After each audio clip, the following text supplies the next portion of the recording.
Coming out of the pandemic, there was a boom in demand for healthcare services, which had been postponed. But as that backlog works itself down, are there still opportunities in the space for investors? Joining us now to discuss is David Toung, Senior Analyst for Medical Devices and Healthcare Services with Argus Research. David, great to see you. Welcome back to the program. Thank you very much for having me here.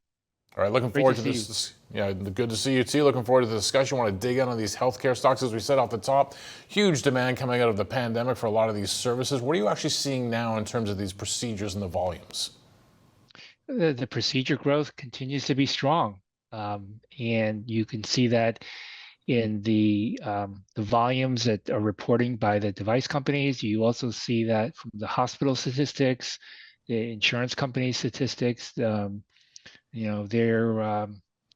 They're all reporting upside on procedural volume. Another thing that's driving demand for devices is that you have some new technologies. You have things that are in cardiac care, atrial fibrillation. You have robotics for soft tissue surgeries and for orthopedics. These procedures treat conditions for people who are, aging but want an active lifestyle. And there's definitely some tailwinds there.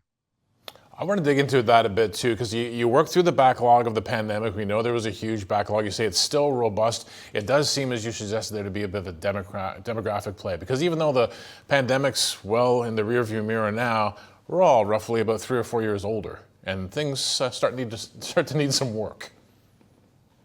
Sure. You look at the conditions of people. You see that in on the pharmaceutical side. What are the drugs that are the most popular drugs? And it's the same conditions. It's cardiovascular. It's oncology.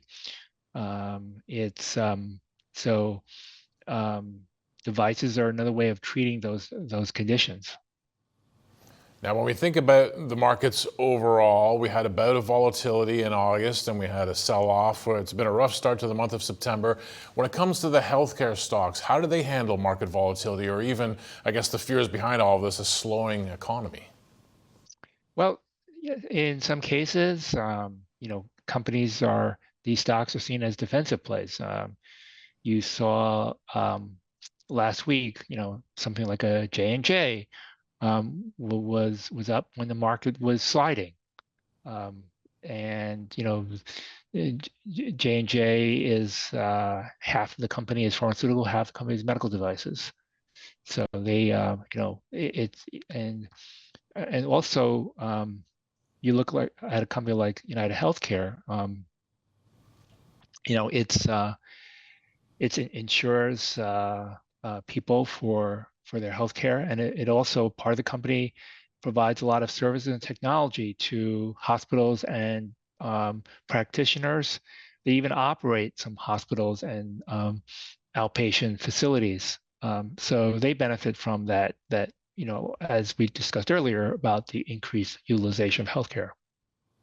And when I think about what you mentioned there, whether it's Johnson & Johnson or whether it's some of these service providers and the insurers, no matter if the economy is up or the economy is down, if you got a health problem, you got a health problem.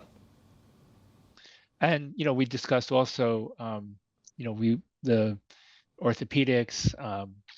People have osteoarthritis.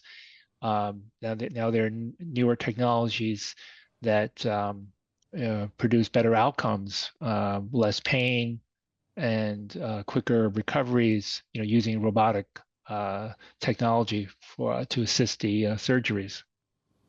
I think one name in the space that you wanted to highlight was Intuitive Surgical as well. What's going on with this name?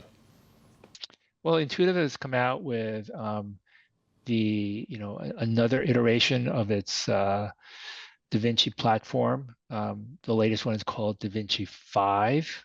It's got software. It's got a lot of technologies to have people better outcomes. I mentioned like there's touch controls that reduce pressure on adjacent cells and tissues, and the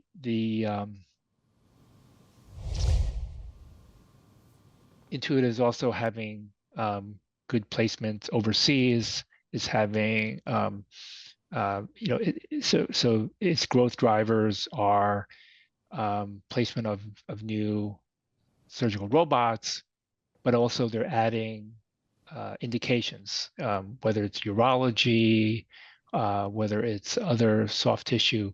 You start with a menu of a few conditions and you add more and more, you get to like 10 and 20 conditions. So you see a multiplier effect there. The more procedures on a larger installed base. All right, so we got some interesting, as we said, tailwinds behind the healthcare space. An aging population, yes, but they don't want to be sedentary. They want to keep going, so you need those medical interventions. What are some of the risks, though, to the space? Well, the risk is always there's competition. I mean, it's you have other companies that are developing robotic systems to compete against Intuitive. You have Medtronic is in that space, J&J is in the space, and other players are in that space. So another risk was earlier in the pandemic, or at least coming out of the pandemic, companies had trouble with their supply chains. They were having trouble, and when they could get the supplies, or like components, electronics, they had to pay a premium for them, so that hurt their margins. But now the margins have improved because the supply chains have improved, and we should see some better margins towards the back half of the year. Growth in profit margins.